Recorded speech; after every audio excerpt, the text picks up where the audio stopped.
Viernes 3 de diciembre del 2021. Bienvenidos amigos televidentes a la emisión estelar de Telediario. Gracias a quienes nos sintonizan a diario a través de redes sociales y a través de eltelegrafo.com.es. Aquí les contaremos las noticias más importantes de la jornada. Revisemos los titulares.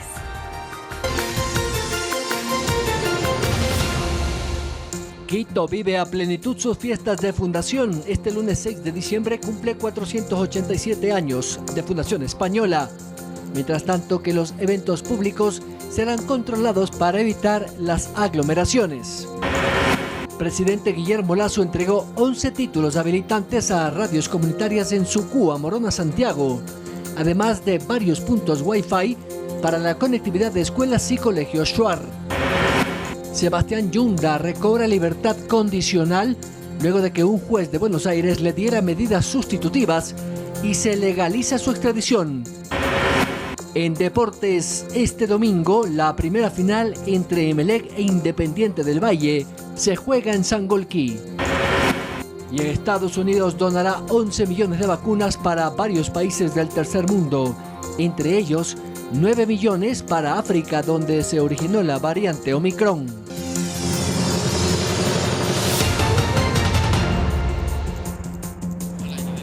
Iniciamos contándoles que el presidente Guillermo Lasso entregó 11 títulos habilitantes de frecuencias de radio a 11 comunidades amazónicas. Tendrán su voz a través de su propia radio. Con estas palabras fue como el presidente Guillermo Lasso entregó 11 frecuencias a las nacionalidades amazónicas Aguas, Sáchilas, Chihuas, Cofanes, Guaraonís, Eperas, Sionas, Ashuares, Quichuas, Chachis y Shuaras en Sucúa, en Morona, Santiago. Y 11 nacionalidades amazónicas reciben su frecuencia radial comunitaria. De la red de medios comunitarios, señor presidente, agradecerles, porque prácticamente ha sido de 10 años de lucha para poder tener esta frecuencia. El presidente informó que han actualizado el convenio de conectividad para mejorar los 5 infocentros que sirven para conectar a esa región con el mundo a través de Internet e instalar un nuevo infocentro comunitario en Sucúa con una inversión de $3 millones en beneficio de 600 habitantes de la región. Diciembre, 47 nuevas parroquias rurales del país, como Río Blanco y Taisha, aquí en Morona, Santiago, Chontapunta en Napo, Dayuma en Orellana, entre muchas otras, son 47, ya estarán conectadas. La ministra Mayno se refirió a la Ley de Desarrollo Económico y Sostenibilidad Fiscal que se aprobó hace pocos días. Aseguró que el 50% de los impuestos que pagan las telefónicas irá a inversión rural y que se reducirán en un 10% las planillas de telefonía. Mayno además anunció que en este mes inaugurarán 1.173 nuevos puntos Wi-Fi totalmente gratuitos a nivel nacional, ubicados cerca de escuelas, centros de salud y juntas parroquiales. Sucúa está celebrando sus 59 años de cantonización y en medio de la celebración, el primer mandatario llamó a la población a vacunarse contra el COVID-19. Andrea Orbe, Ecuador TV.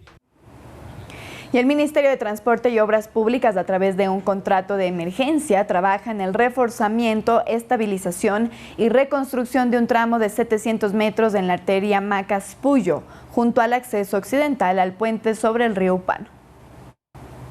22 millones se invertirán en el nuevo puente upano de la vía Macas-Puyo. Así lo informó el presidente Guillermo Lasso este viernes 3 de diciembre en su visita a la zona. Están los estudios terminados. Esperamos que la adjudicación se lleve a cabo en 3 meses aproximadamente. El ministro de Transporte y Obras Públicas, Marcelo Cabrera, presentó los resultados de los estudios que se desarrollaron en los últimos meses en este lugar bajo declaratoria de emergencia. Explicó que el proyecto establece la construcción de un puente de hormigón con una longitud de 225 metros. Y se harán 3 puentes adicionales más, 2 de 40 metros y 1 de 25 metros.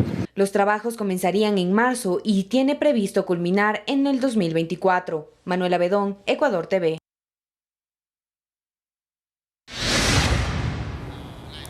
Cambiamos de tema y ahora les contamos que la Comisión de Justicia de la Asamblea Nacional aprobó el informe de aplicación de la interrupción del embarazo voluntario por violación. Y de todos los que Los integrantes de la Comisión de Justicia sesionaron después que en los exteriores de la Asamblea Nacional, un colectivo de mujeres protagonizó un plantón para pedir agilidad en el análisis de la normativa que permita la aplicación de la interrupción voluntaria del embarazo por violación. Para que nosotros tengamos esas herramientas y que la víctima pueda hacer uso de acuerdo a su estado emocional.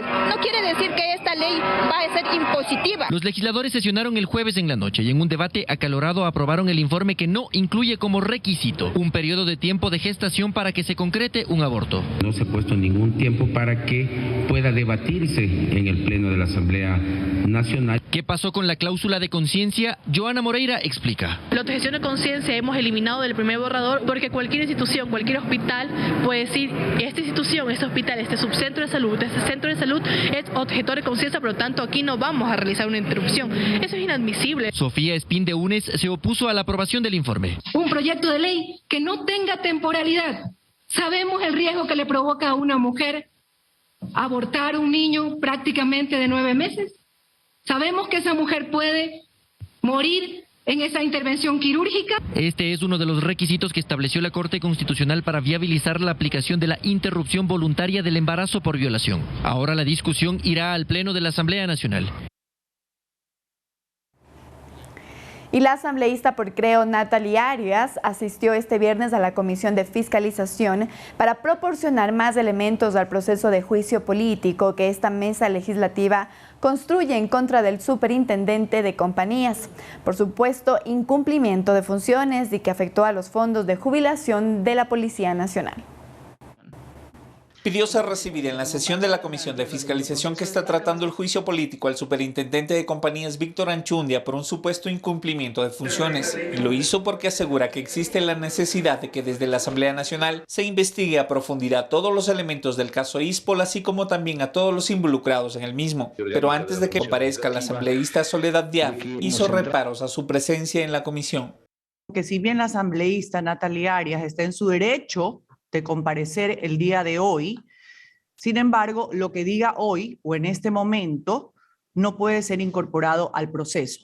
El presidente de la comisión, de su lado, consideró importantes los aportes de la legisladora en el tratamiento del tema. Seguro que lo que exponga el día de hoy la colega Natalie Arias en nada va a afectar ni al proceso de investigación en el caso ISPOL. Arias, al iniciar su exposición, dijo que lo hacía por considerar que la información que dio a conocer era pertinente para el caso y aseguró a la comisión que el juicio al superintendente de compañías solo aborda el tema de la administración en el periodo de Anchundia, por lo que se estaría dejando por fuera de la investigación algunas operaciones económicas. Las operaciones swap, que fueron las que configuraron este sistema institucionalizado de desfalco a los recursos de ISPOL, las operaciones de reporto, los bonos puros y la cesión de derechos fiduciarios. Para Arias, el desfalco del ISPOL tiene una cronología que tendría su inicio en 1995 con la publicación de la Ley de Seguridad Pública del Estado, teniendo su punto más importante cuando el gobierno en el 2011 emitió el decreto 632 luego de los hechos del 30S. En el 2014 se ejecutan operaciones de reparto por $205 millones. Ya en el 2015 afirma que se concentran las operaciones swap, fecha en la cual se compran 327 millones en bonos de deuda interna. En el 2016 se realizan las reformas a la Ley de Fortalecimiento de los Regímenes Especiales de Seguridad Social. En el 2018 se evidencia que por escrito se convoca a una sola institución para que proceda con este tipo de operaciones y se lo hace de manera dirigida. En el 2019 se presentan las primeras acciones para contrarrestar el desfalco a través del cambio del director del ISPOL y se presenta también la acción de protección del seguro de la Policía Nacional en contra de la Superintendencia de Bancos. En el año 2020 es cuando el tema se hace público y aparece el nombre de Jorge Cherres, quien afirmó ser asesor, procurador y custodio de las operaciones de los fondos del ISPOL. Pero aún así, los asambleístas, miembros de la Comisión de Fiscalización, no estuvieron de acuerdo con la incorporación de estos aportes al informe final. Mal haríamos nosotros, señor presidente, estimados colegas, de incluir a último momento una investigación por muy importante que ésta sea. Al final, este viernes 3 de diciembre, la Comisión de Fiscalización de la Asamblea Nacional aprobó el informe que recomienda el juicio político y la destitución del superintendente de compañías Víctor Anchundia por incumplimiento de funciones, vigilancia, control y supervisión del mercado de valores y de las compañías sujetas a la ley. Darío Javier López, Ecuador TV. Y damos paso a Byron Galarza, quien ya se encuentra con Nelson Chávez. Él es presidente de la Cámara Nacional de Transporte Pesado del Ecuador y del Medio Ambiente, para hablar de la primera cumbre de transporte pesado. Buenas noches, Byron.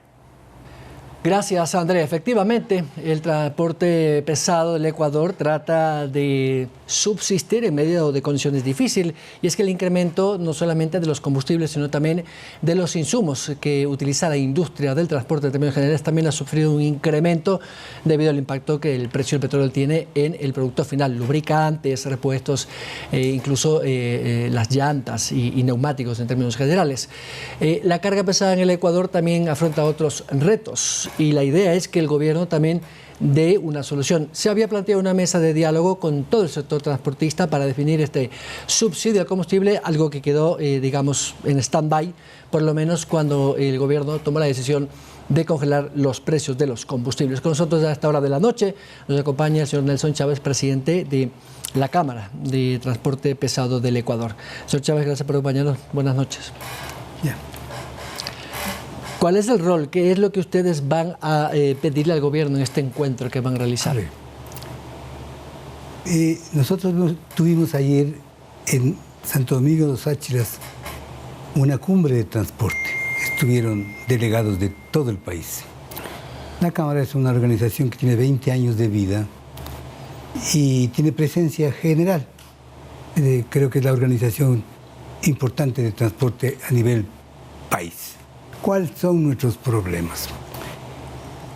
Primero, lo que hemos tratado ayer en Santo Domingo es el respaldo, el apoyo al orden constituido. No podemos nosotros prestarnos para paros ni que alguien nos venga a tratar de utilizar. Nosotros vamos a garantizar la democracia desde nuestro espacio, ¿sí? Y con trabajo.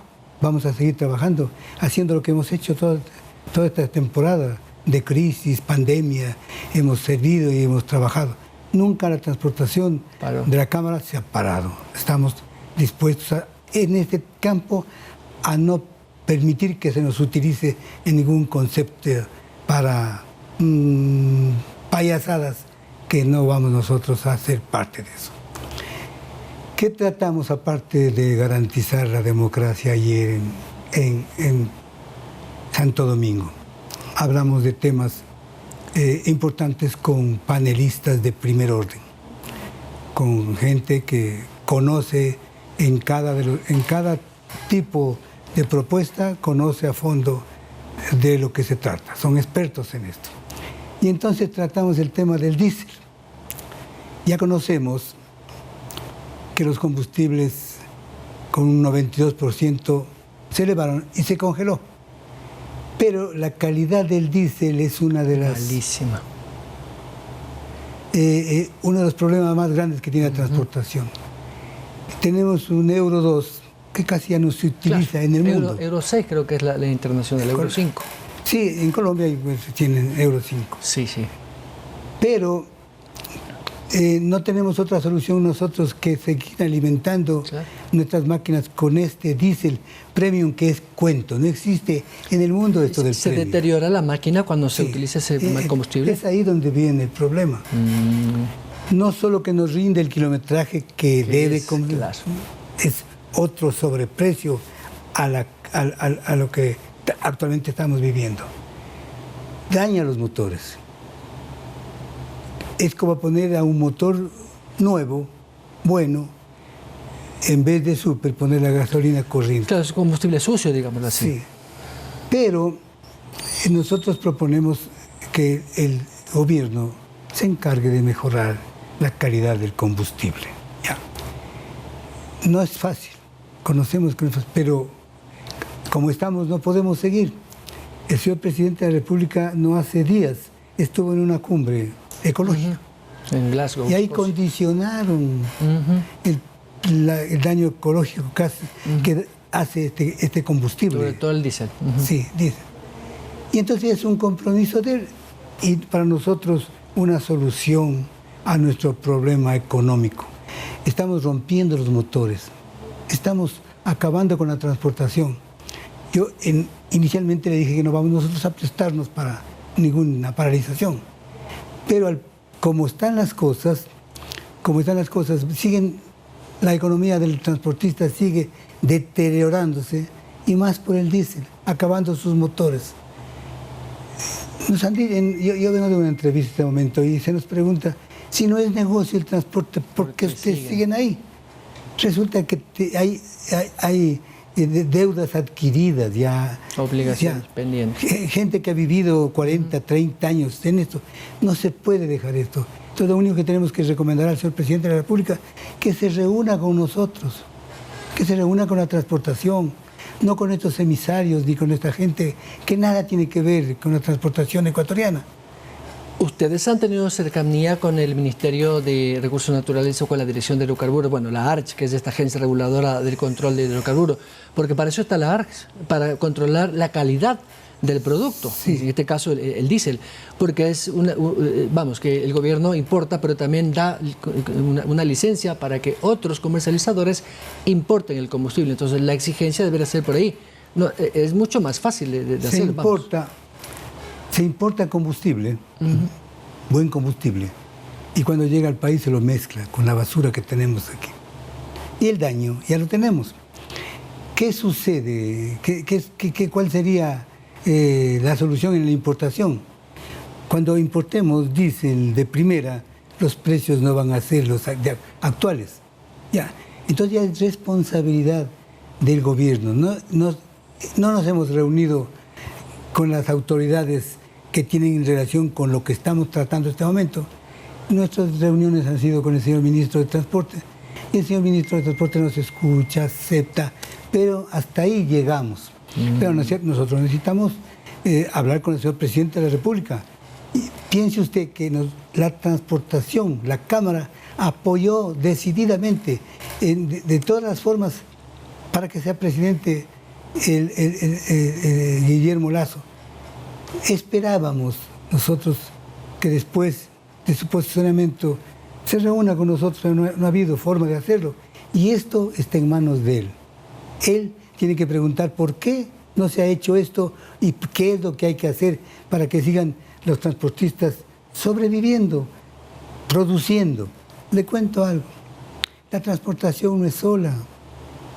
Nosotros tenemos un entorno productivo, un entorno de miles de gentes. Cuando subió el combustible, y se congeló el combustible, surgió una inflación oculta que se la desconoce, pero todo ha subido. Todo ha subido.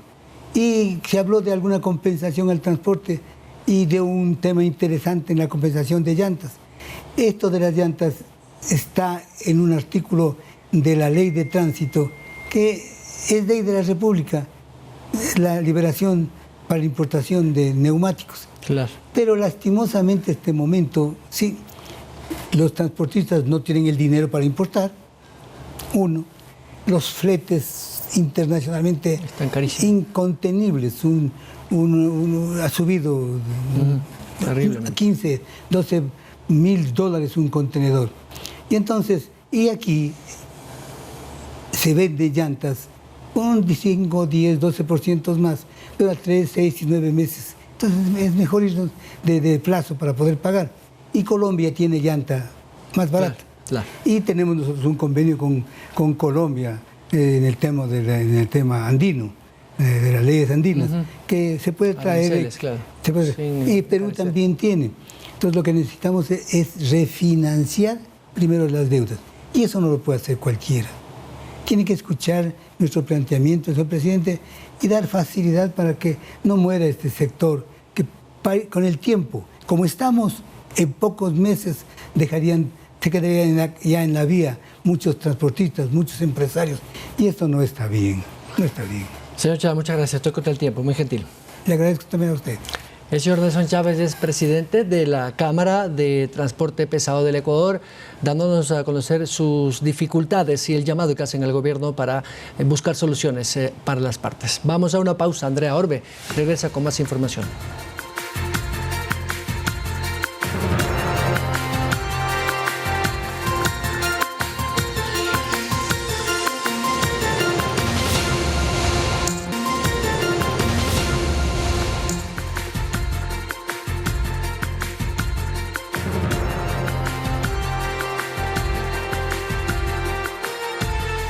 Síguenos en nuestras redes sociales, Facebook, Instagram y Twitter.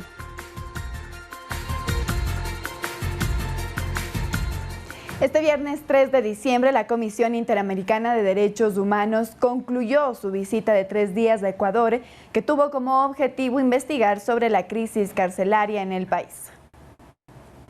La Comisión Interamericana de Derechos Humanos terminó su visita a Ecuador este viernes 3 de diciembre, luego de que el pasado jueves visitaran los centros penitenciarios de Guayaquil y Cotopaxi, con la finalidad de constatar su situación después de los disturbios ahí ocurridos. En su agenda del último día tenían previsto reunirse con la Corte Nacional de Justicia, con el Consejo de la Judicatura, la Fiscalía General del Estado, la Defensoría Pública del Ecuador. En estas instancias recibieron información y dialogaron sobre los desafíos para mejorar la calidad de vida de quienes están privados de libertad. Después de recorrer los pabellones en Guayas, viajaron hasta el Centro de Rehabilitación Social de Cotopaxi. Ahí permanecieron 3 horas, según información oficial. Los 5 miembros del grupo visitaron los pabellones de hombres y mujeres, donde entre otras personas también se encuentra el ex vicepresidente Jorge Glass.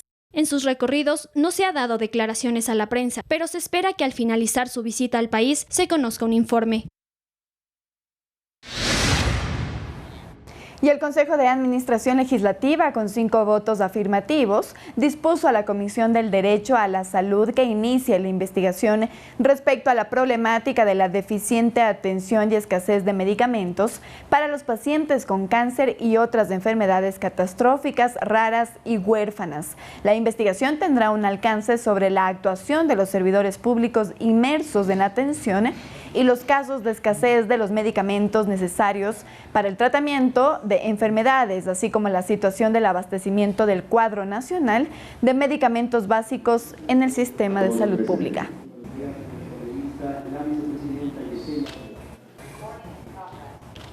Y la variante Omicron del coronavirus es investigada y analizada por científicos ecuatorianos para detectar su presencia y alertar a la autoridad sanitaria en el cerco epidemiológico.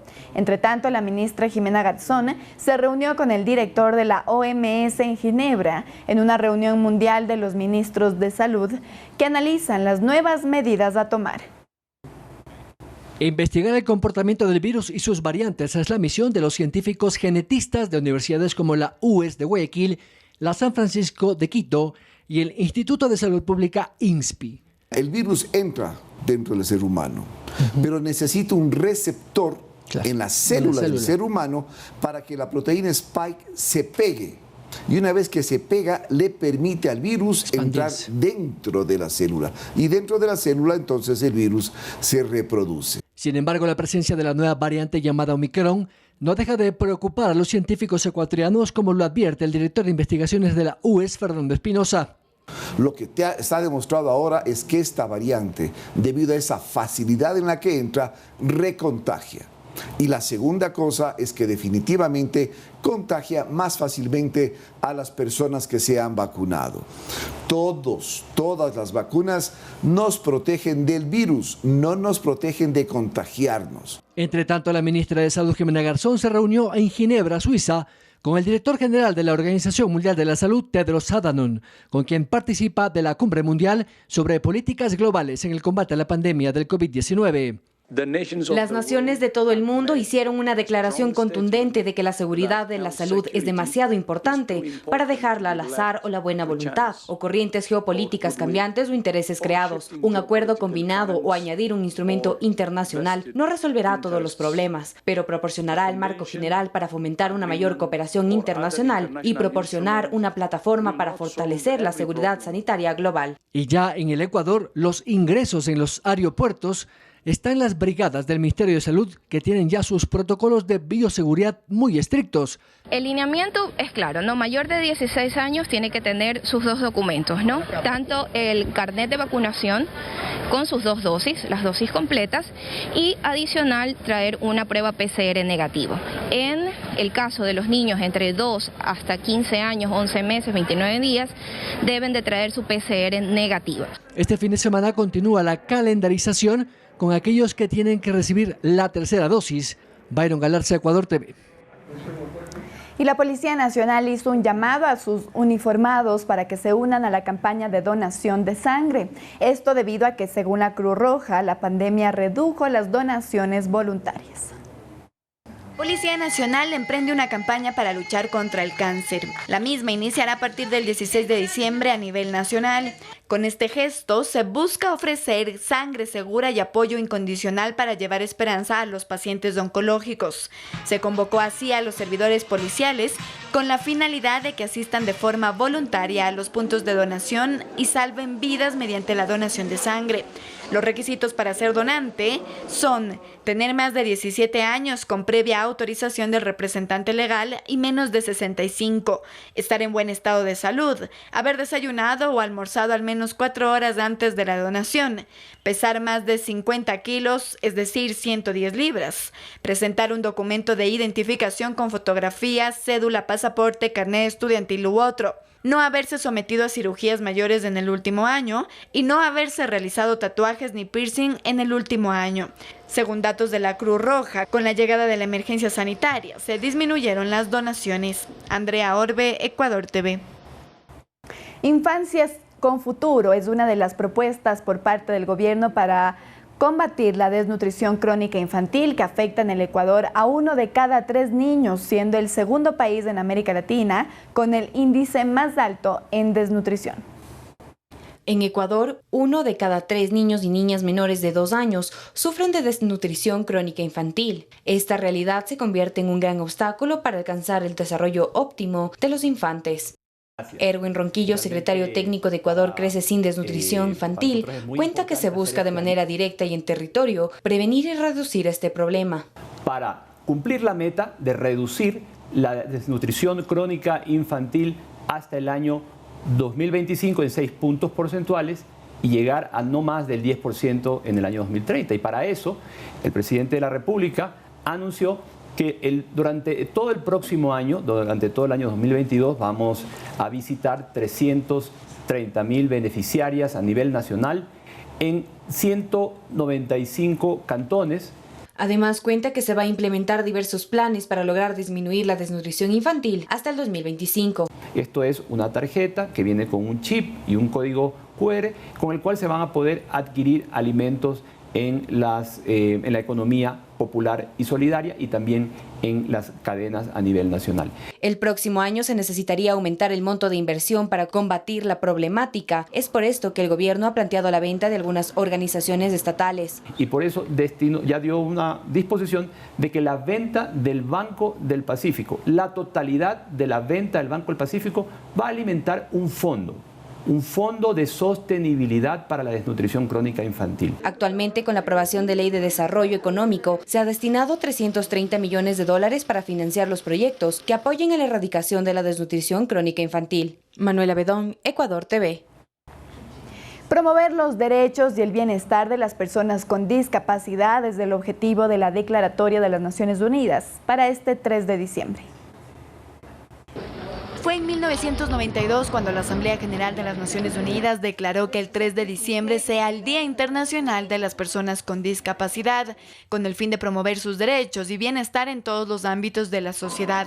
Este día también es una oportunidad para crear conciencia en la población de que muchas veces existen distintos prejuicios alrededor de las personas que tienen algún tipo de discapacidad. Según datos publicados por Naciones Unidas, en la actualidad la población mundial supera los 7.000 millones de personas y más de 1.000 millones, aproximadamente el 15% de la población mundial, vive con algún tipo de discapacidad y el 80% vive en países de desarrollo. La información señala además que las personas con discapacidad suelen tener menos oportunidades económicas, peor acceso a la educación y tasas de pobreza más altas. Además, la pandemia del COVID-19 afectó de manera desproporcionada en la vida de las personas con discapacidad y ha dejado en evidencia las estructuras discriminatorias existentes. Andrea Orbe, Ecuador TV.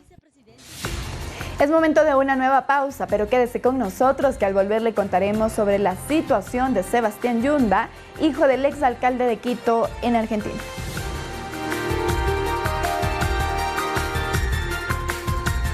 Síguenos en nuestras redes sociales, Facebook, Instagram y Twitter.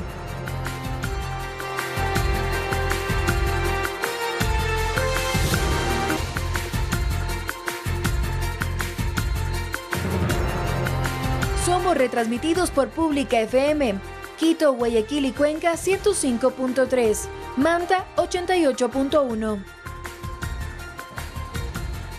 19:36. Ahora les contamos, amigos televidentes, que Sebastián Yunda fue capturado el miércoles en Buenos Aires por una boleta de difusión roja de la Interpol. Sin embargo, este viernes solicitó su liberación y la justicia argentina le concedió el pedido bajo caución juratoria. En Ecuador se lo busca por presunta asociación ilícita. El Ministerio de Gobierno explicó que pese a ya no estar detenido, el hijo del exalcalde de Quito tendrá que cumplir una serie de obligaciones, por ejemplo, la mencionada presentación semanal ante un juzgado, la prohibición de ausentarse de su domicilio por más de 48 horas y el impedimento para abandonar Argentina.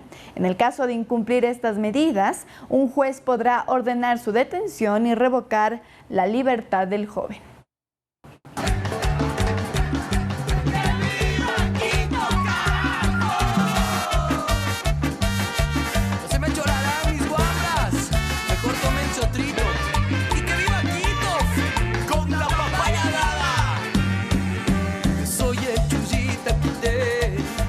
Y en estas fechas, cuando la carita de Dios está de fiesta, recordamos las leyendas y tradiciones de la Quito, luz de América de todos. En estos días, las tradiciones cobran vida para apoderarse de los espacios colectivos de la ciudad y de la mano de los balcones arreglados para la fiesta y las calles iluminadas de alegría. Aparecen los rostros de los quiteños para honrar a su querida ciudad. Nosotros no podíamos quedarnos fuera de esta celebración. Por eso Darío Javier López nos cuenta hoy de dónde nace el famoso chulla quiteño. Buenas noches, Darío Javier.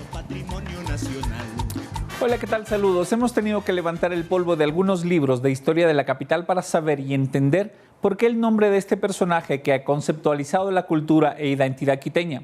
El chulla, sinónimo de quiteñidad, de proyección nacional e internacional. Ahora les contamos más. Quiero hablarles de una ciudad llamada Quito. El chulla es un personaje típico que surgió en Quito a finales del siglo XIX y hasta mediados del siglo XX.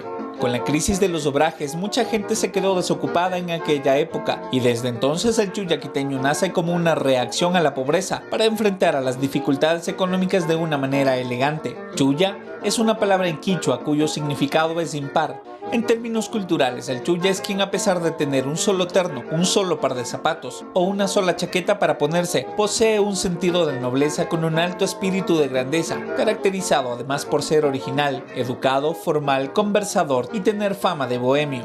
En Quito circuló y aún circula la versión de un chulla de clase media, cuya camisa tenía una sola pechera, tenía un solo traje, un solo sombrero y un solo par de zapatos, eso sí, bien lustrados. El chulla quiteño es un hombre que quiere mucho a su ciudad, que vive por ella, que vive en ella, que siente la ciudad de Quito como si fuera parte de su propio espíritu y de su propia alma. Si su pecho fuera cárcel y su corazón calabozo, este personaje era por demás imaginativo. Estaba siempre inventando historias inverosímiles. Los chullas fueron también actores e imitadores tan brillantes que uno de ellos, el terrible Martínez, se atrevió a hacerse besar la mano por los creyentes disfrazado de arzobispo. El terrible Martínez se robó los badajos de los campanarios de las principales iglesias quiteñas y cuando se quería tocar arrebato a las 6 de la mañana se encontraron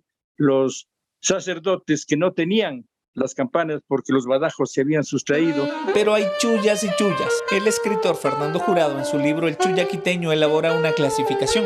Entre sus páginas señala que hay el chulla de oficio, como el sordo Piedra, el terrible Martínez o el trompudo Miranda. El chulla propiamente dicho es un hombre de 14 oficios y 80 necesidades. Todos ellos, aunque con diferentes características, tenían una gran cosa en común: el amor a Quito.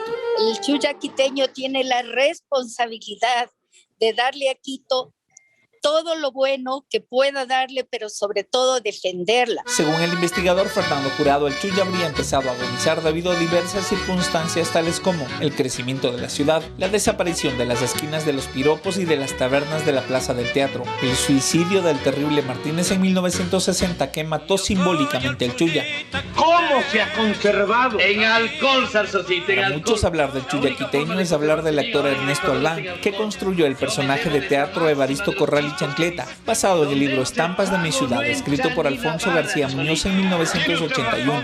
Allí, Albanda forma un individuo pintoresco, de buen vestir, algo irónico, algo intelectual. Nos dio tanto tiempo, tantas momentos de regocijo precisamente a través de esa salquiteña. Y vea usted que él no era de Quito y sin embargo tuvo esa salquiteña involucrada en todas las escenas que nos hizo disfrutar por tantos años. Con el desarrollo de la ciudad y de la tecnología, la figura de este personaje se mantiene viva solamente en la memoria de los últimos chullas de cepa que aún viven. Ahora ocupan este lugar los personajes de barrio, los líderes de fútbol, el pintoresco y siempre vecino acolitador, entre otros. La ciudad de Quito fue construida con edificios considerados atractivos arquitectónicos e históricos representativos de la época colonial. Todas las características que el centro histórico de la ciudad reúne lograron que la capital de los ecuatorianos sea declarada por la UNESCO como Patrimonio de la Humanidad en el año de 1978, logrando generar ingresos económicos por concepto de turismo para la ciudad. Quito es una ciudad de ciudades. Por ejemplo, el sur de la ciudad, que tiene alrededor de 700.000 habitantes, pues es muy diferente, muy distante a lo que es el Quito de Cumbayá y Tumbaco. El centro histórico de Quito comprende más de 400 años de vida urbana y que a través de sus reconocimientos internacionales ha logrado posicionarse como uno de los lugares de elección cuando lo que se quiere es hacer un turismo cultural. Pero y con todo este desarrollo turístico de la ciudad, ¿dónde queda el chulla quiteño? A mí me parece que ya queda muy poco, si no prácticamente nada.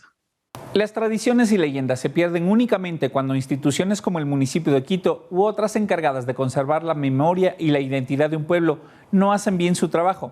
Pero mientras aún las llevemos impregnadas en la piel, vale la pena seguir diciendo ¡Viva Quito! Seguimos con más noticias. Así es, Darío Javier, que viva Quito. Y ahora les contamos que 25 comerciantes aprendieron inglés para poder mejorar su comunicación y ventas en el mercado de San Francisco, en la capital. La capacitación se dio por parte del Centro Ecuatoriano Norteamericano, quienes elaboraron un plan de estudios exclusivo para ellos. Amparo Lucmaña y Rosa Lala son una de las comerciantes que recibieron las clases de inglés. Durante el curso aprendieron conversaciones básicas, saludar, despedirse y cómo ofrecer sus productos en este idioma. Ambas se alegran de haber tenido esta oportunidad de aprender algo nuevo y poder así comercializar con clientes extranjeros. Me siento muy contenta en ver esta oportunidad que nos han dado de aprender el idioma, el inglés, ya que por medio de este idioma puedo atender a los extranjeros, al turista que viene acá.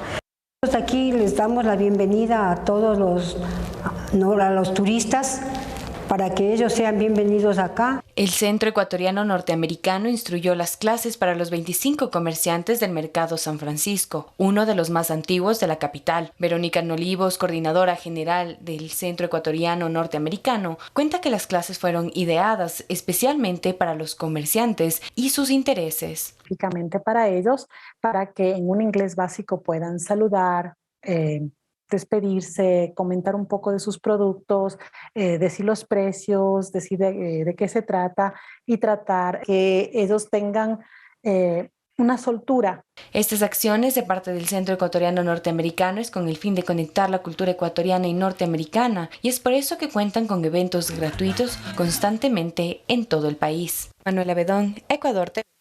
Tú eres el dueño de este precioso patrimonio nacional.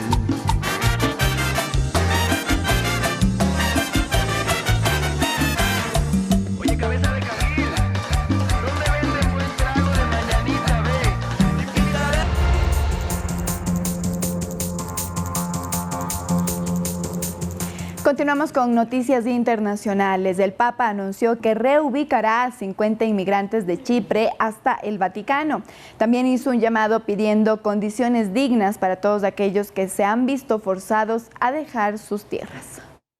Este viernes 3 de diciembre, el Ministerio del Interior de Chipre anunció que el sumo pontífice reubicará a 50 inmigrantes hasta el Vaticano, ya que en su segundo día de visita al país, el Papa se reunió con los migrantes de la Iglesia de la Santa Cruz, escuchando sus testimonios y rezando junto a ellos. La crisis migratoria de Chipre se debe al cruce ilegal por el lado norte del país, ocupada por Turquía, donde se encuentra establecida la Fuerza de las Naciones Unidas, la cual cumple con la función de evitar conflictos entre ambos países. Según cifras, en los primeros 10 meses del 2021, Chipre superó con un 38% la cifra migratoria del 2020. El Ministerio del Interior de Chipre manifestó que espera que con la ayuda que ha ofrecido el Papa aumente la solidaridad de los demás países europeos ante la crisis migratoria que enfrentan. Y Estados Unidos enviará 11 millones de dosis de vacunas al extranjero este viernes, de las cuales 9 millones estarán destinadas para África y las 2 restantes para diversos países. Este viernes, el gobierno de Joe Biden enviará 11 millones de vacunas para combatir el COVID-19 hacia distintos países, de los cuales 9 millones llegarán a África y 2 hacia otros países del mundo. Esto luego de que el presidente estadounidense anunciara con anterioridad que su gobierno enviará 200 millones de dosis a países de alto riesgo en 100 días. Si queremos proteger al pueblo estadounidense y a nuestra economía, debemos derrotar al virus en todas partes. Eso significa que debemos asegurarnos de que el resto del mundo se vacune, señaló Jeff Zients, coordinador de respuesta al COVID-19 de la Casa Blanca para el medio CNN. El presidente Biden también manifestó que es necesaria la ayuda de socios internacionales para sumar fuerzas y combatir la pandemia, empezando con el apoyo a campañas para promover la confianza de las vacunas y así la población acuda a inocularse. Con esto nosotros culminamos la emisión estelar de Telediario. Por favor, amigos televidentes, a festejar a Quito con mucha precaución. Buenas noches para todos. No hay mujeres en